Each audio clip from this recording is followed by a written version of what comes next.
bagi saya itu kan kalau kita pelayanan dengan hati. Nah, suka saya tuh adalah ketika anak yang kami bimbing dari tidak bisa berjalan, kemudian mereka sudah bisa berjalan, kemudian yang tidak bisa berbicara akhirnya bisa berbicara, kemudian kami bisa membimbing mereka menggali apa yang menjadi bakat atau talenta mereka. Karena goal kami yang utama adalah di akhirnya mereka itu harus bisa mandiri, paling tidak mereka bisa menolong dirinya sendiri.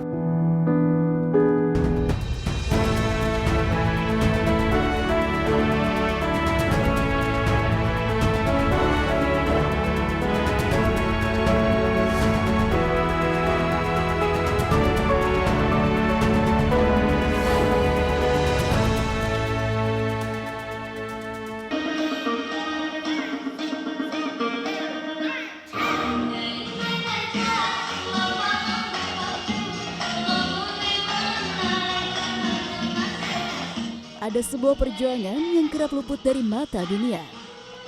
Bukan perjuangan untuk mencapai panggung, melainkan perjuangan untuk meraih mimpi yang sama besarnya dan sama beratnya dengan anak-anak lainnya.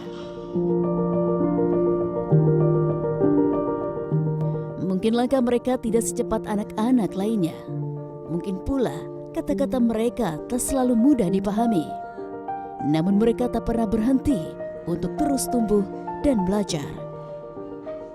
Ya, mereka adalah anak-anak berkebutuhan khusus.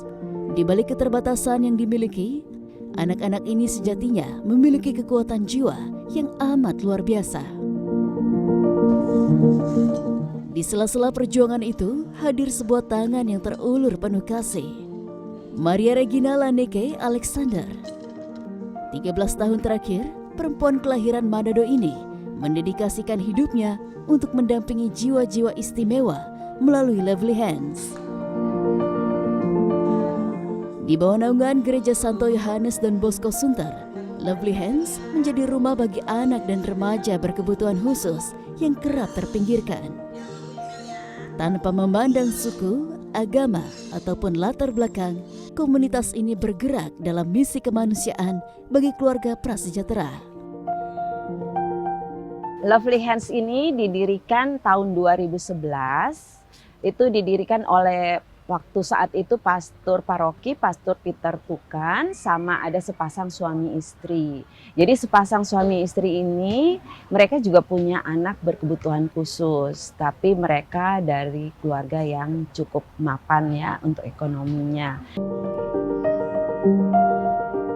Saat ini ada 80 anak berkebutuhan khusus yang dibimbing Lovely Hands, mulai dari anak dengan autisme, Down syndrome, cerebral palsy, hingga hambatan tumbuh kembang lainnya. Jadi anak-anak yang boleh belajar di Lovely Hands itu kita punya syarat. Satu syarat utama adalah mereka dari keluarga prasejahtera. Kemudian di bawah usia 9 tahun, ya. Nah, jadi kita observasi, kita juga minta bantuan daripada dokter, psikolog untuk mengobservasi mereka. Nah, setelah kita observasi mereka ini, kita mau latih apa? Jadi setiap anak itu dilatihnya berbeda-beda sesuai dengan kemampuan mereka. Jadi tidak ada standar yang sama untuk semua anak. Jadi gurunya itu akan melihat ini anak ini butuhnya apa gitu ya. Karena goal kami yang utama adalah di akhirnya mereka itu harus bisa mandiri, paling tidak mereka bisa menolong dirinya sendiri walaupun misalnya mereka tidak bisa membantu keluarganya, tapi paling tidak dirinya sendiri. Bagi Laneke, kemandirian anak-anak ini layak diperjuangkan. Sebab ia paham betul setiap detik perkembangan anak berkebutuhan khusus adalah hal yang berharga. Laneke pernah berdiri di posisi yang sama, menjadi ibu bagi buah hatinya yang menyandang cerebral palsy. Sebuah perjalanan hidup tentang doa dan harapan yang tak pernah putus, Hingga di tahun 2013, sang buah hati pun berpulang. Suami saya itu orang yang benar-benar mendoakan anak saya. Nah, setelah itu dia meninggal di usia 20, saya itu merasa harus bersyukur. Saya harus merasa orang yang paling diberkati oleh Tuhan, yang harus bersyukur bahwa ternyata di dalam kehidupan saya selama 20 tahun, itu di dalam rumah saya ada mujizat setiap hari, ya kan? Sampai akhirnya di usia 20. Nah, makanya saya berjanji pada saat itu waktu anak saya meninggal bahwa saya akan membantu teman-teman seperti teman anak saya itu yang ada di luar yang memang membutuhkan pertolongan dari kami.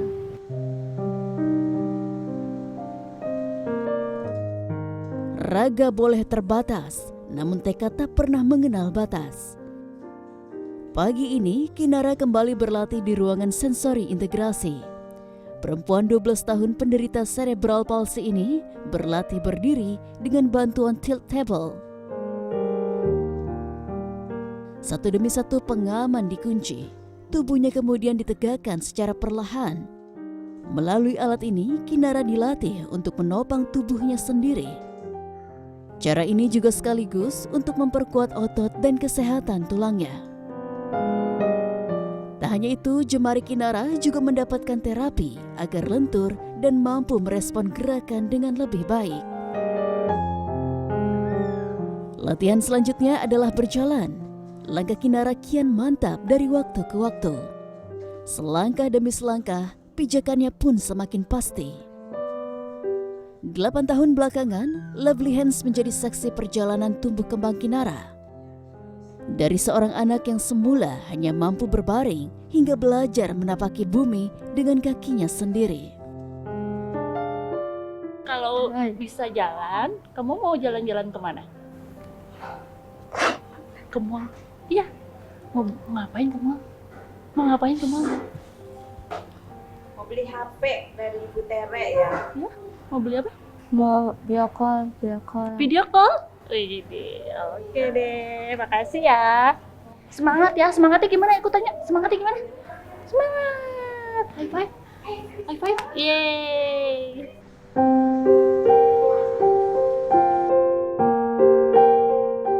Bukan hanya Kinara, sang adik Emran yang baru berusia 4 tahun yang tumbuh dengan cerebral palsy juga mendapat bimbingan di Lovely Hands.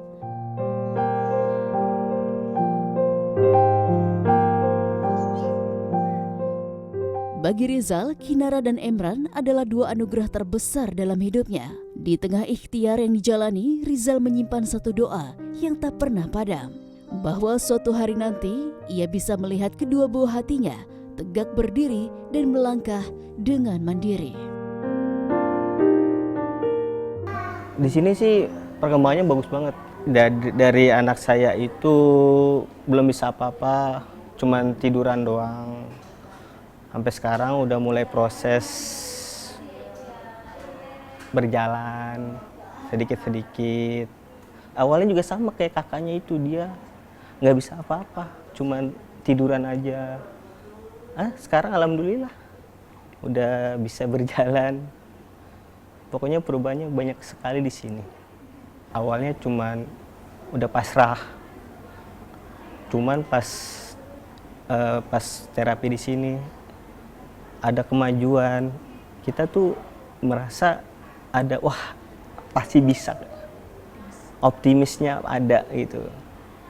Makanya alhamdulillah semenjak ada Lovely Hands, anak saya ada kemajuannya sangat pesat.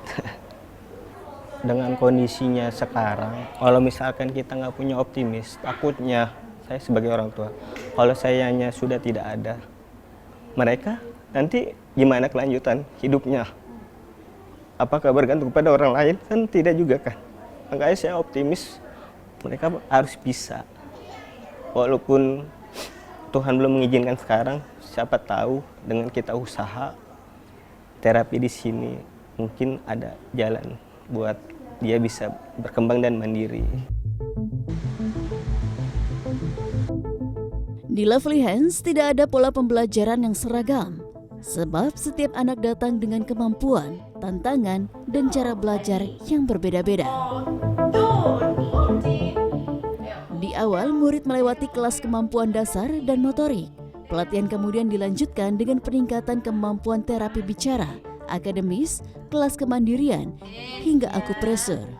Semuanya disusun menyesuaikan kebutuhan setiap anak. Tak hanya soal fisik dan kognitif, Lovely Hands juga memberi ruang bagi anak-anak untuk menemukan bakat dan kepercayaan diri mereka. Seperti pada kelas menari, tari Zapin Lampung hingga lagu Banana Caca mengiringi gerakan tangan dan ayunan langkah 7 anak berkebutuhan khusus kali ini. Lebih dari melatih motorik, tangan-tangan mungil ini juga dilatih berkreasi lewat kelas kerajinan tangan.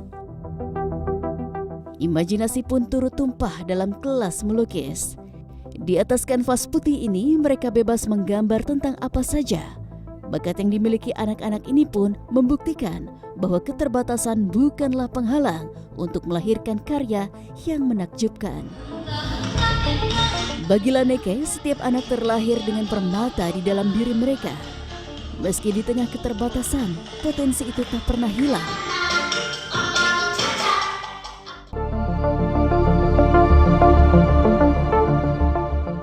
Sistem satu guru untuk satu murid menjadi cara Lovely Hands memastikan setiap anak mendapatkan perhatian seutuhnya.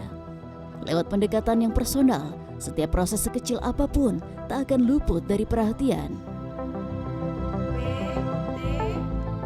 Salah satunya adalah Teresia. Perempuan asal Nusa Tenggara Timur ini memilih untuk tumbuh bersama anak-anak berkebutuhan khusus di Lovely Hands sejak tahun 2019.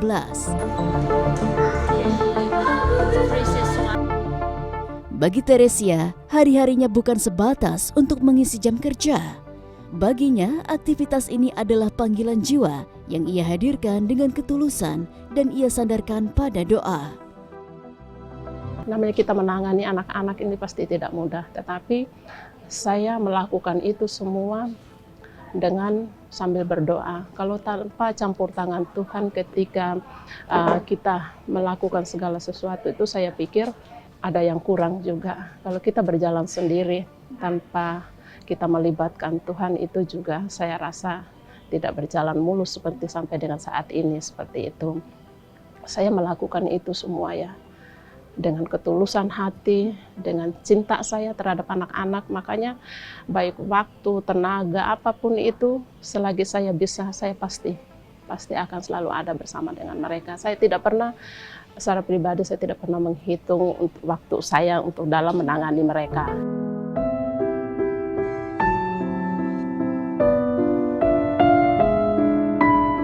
Karena di masyarakat kadang-kadang seperti pengalaman itu, anak-anak dicibir, tidak punya kemampuan apa-apa.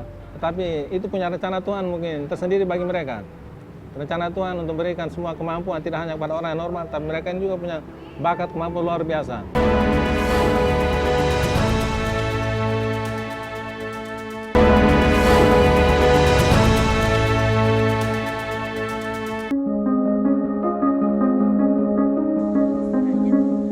Saat matahari mulai meninggi di ufuk timur, aktivitas di Lovely Garden mulai tampak. Oke, selamat pagi anak-anak, teman-teman semua. Hari ini adalah jadwal panen. Niko, remaja 16 tahun ini sedang fokus memilah kembang kol yang siap petik. Tangannya lihai memegang gunting, memetik kuntum demi kuntum kembang kol putih. Di dalam screen house, murid-murid lainnya juga sibuk mengumpulkan gailan. Daun hijau segar ini dipetik lalu dikumpulkan dalam keranjang.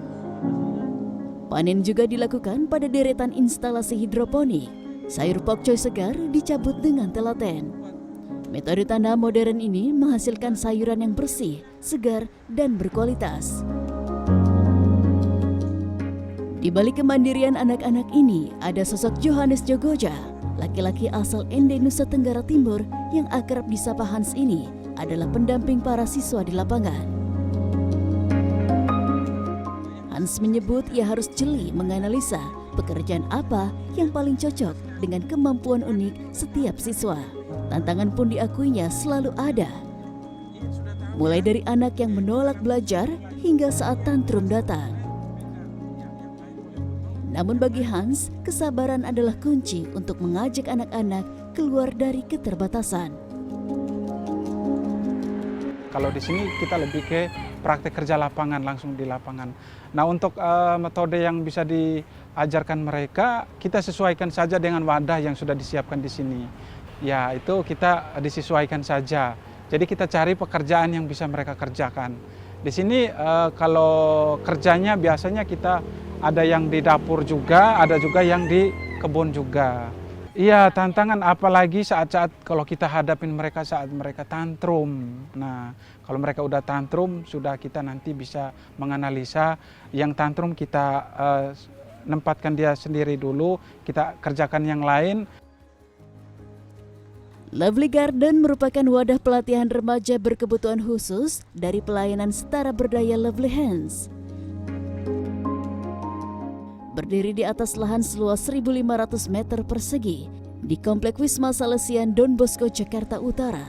Kebun ini mengoleksi lebih dari 100 jenis tanaman, mulai dari sayuran, buah-buahan, tanaman hias, hingga tanaman obat.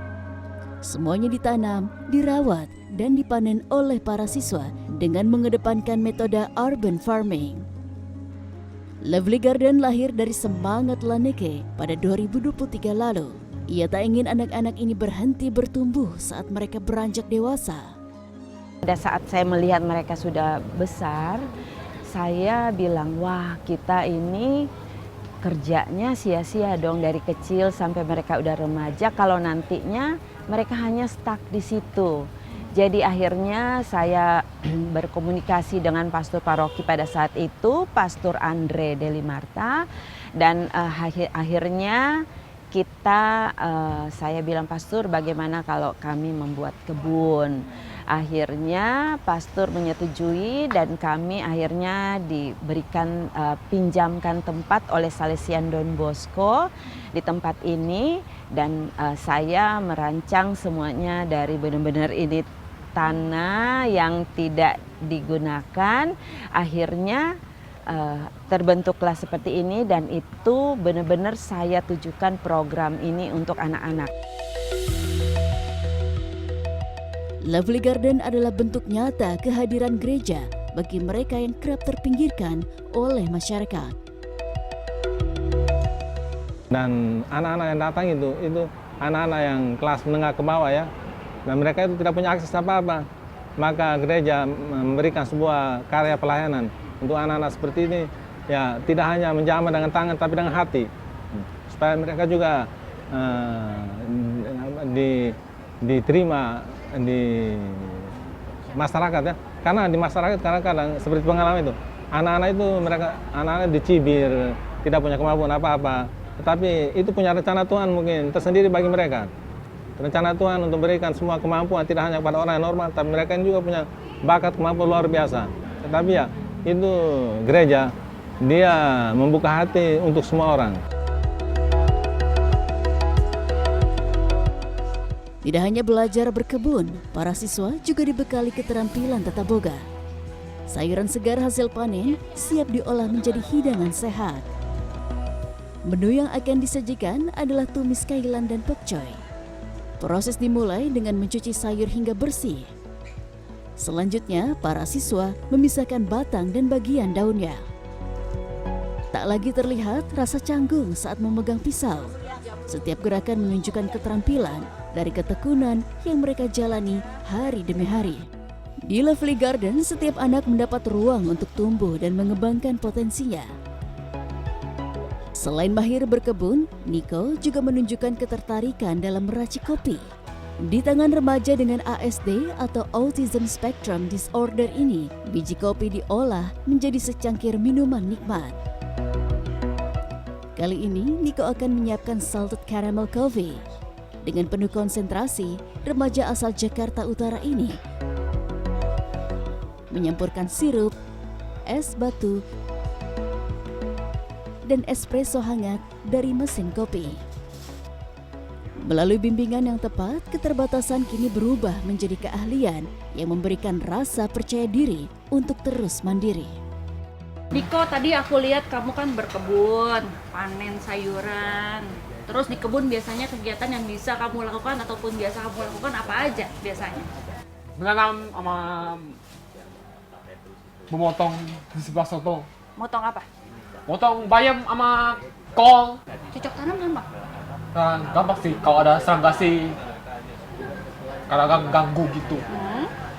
Selain bercocok tanam, menanam sayuran, kamu bisa apa lagi? Saya bisanya itu main musik. Musik apa? Piano. Tadi aku lihat juga kamu. Oh iya, bikin kopi. Iya, bikin kopi sama masak. Paling suka di antara semua kegiatan itu, kamu paling suka yang Bikin mana? kopi. Karena apa? Karena bikinnya kopi itu rasanya enak. Kamu pertama kali belajar bikin kopi dengan siapa? Dengan Bulani. Seneng nggak kamu belajar? Senang. Kalau bikin kopi itu rasanya oke gitu. Cita-cita kamu apa? Jadi chef. Waktu yang paling dinanti pun tiba. Siswa relawan dan pendamping berkumpul untuk menikmati hasil kerja keras mereka melalui makan siang bersama. Di atas meja tersaji berbagai hidangan sehat, mulai dari perkedel jagung dan bayam Brazil, telur, hingga tumis sayuran. Semuanya adalah hasil dari kebun dan dapur Lovely Garden. Sambil menyantap hidangan, alunan musik dan nyanyian siswa turut memberi hangat suasana.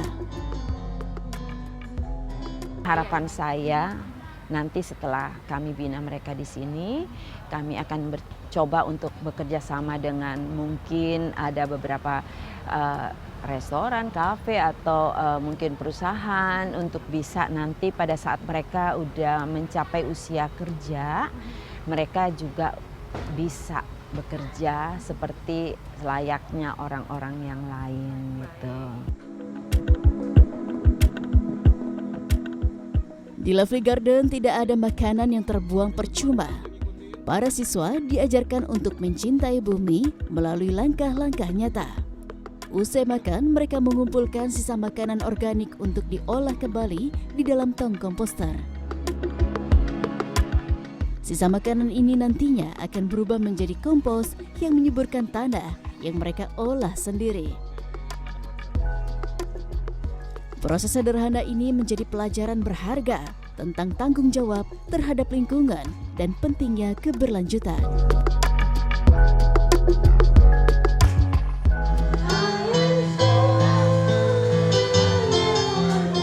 Tantangan-tantangan kami ini kan kami harus membuat misalnya anak ini nantinya menjadi seorang pianis misalnya ya. Nah itu kan kami harus menggalinya, itu kami harus berusaha agar supaya kerjasama dengan orang tuanya baik.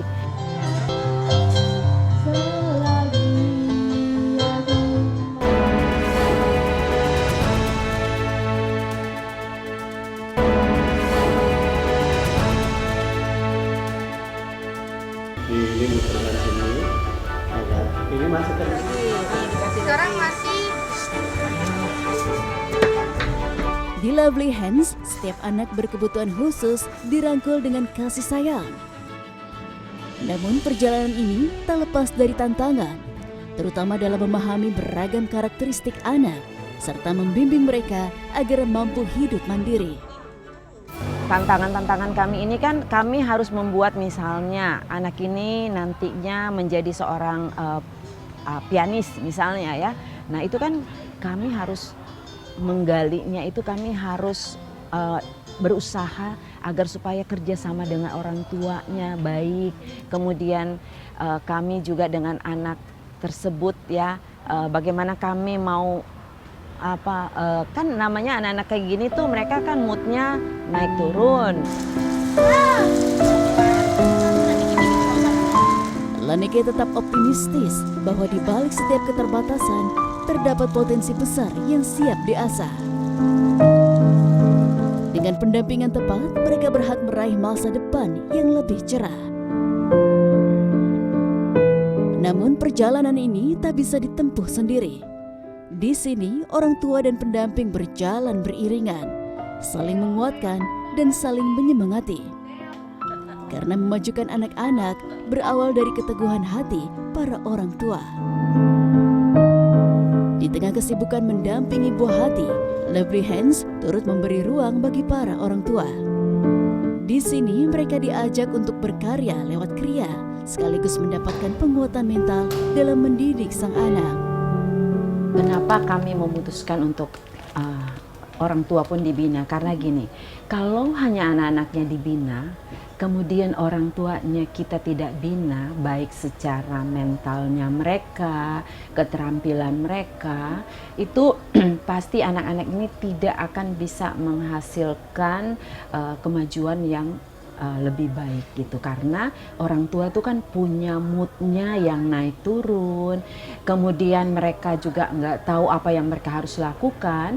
Jadi kita punya satu program untuk mereka juga, supaya mereka nantinya selain mereka melatih diri mereka, mereka bisa melatih anak-anak. Kita punya target buat anak-anak ya, setiap anak-anak dan orang tua, bahwa paling tidak hasilnya itu bisa digunakan oleh orang lain dan bukan karena kasihan. Bagi Laneke, berada di tengah anak-anak istimewa ini adalah sebuah perjalanan spiritual. Mereka bukan sebatas murid, melainkan guru yang mengajarkan arti hidup yang sesungguhnya. Bagi kita, anak-anak ini di Lovely Hands ini kan bagi kita tuh mereka itu sebagai guru kehidupan kita ya.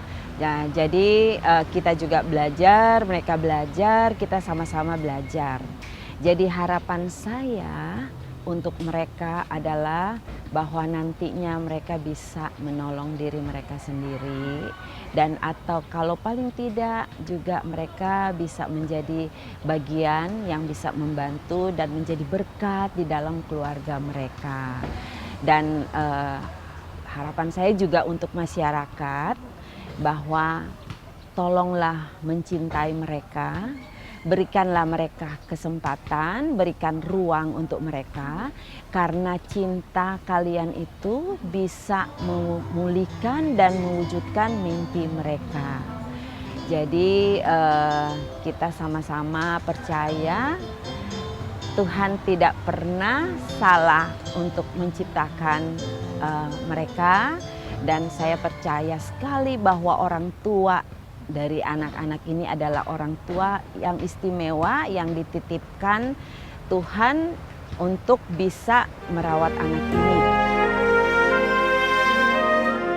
Mimpi Laneke tak berhenti di sini. Melalui Lovely Garden, ia berupaya menciptakan ruang belajar berbasis alam, sebuah tempat di mana anak-anak istimewa ini bisa belajar untuk hidup lebih mandiri, untuk menata masa depan. Kami sangat mengharapkan sekali, sebenarnya masih punya lahan sendiri untuk anak-anak ini yang mungkin bisa mereka berikan untuk anak-anak ini, karena kan memang kami di sini juga kan bekerja sama. Lahan ini juga kami diberikan untuk dipakai dengan cuma-cuma gitu ya. Tapi kalau ada baiknya anak-anak ini juga punya tempat sendiri yang nantinya harapan kami di situ mereka tinggal, mereka bekerja, dan seluruh kehidupan mereka kita akan coba untuk dikembangkan di situ.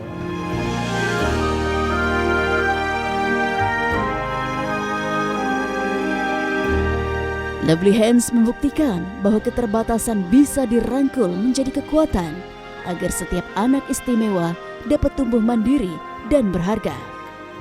Karena sejatinya mereka setara dan berdaya.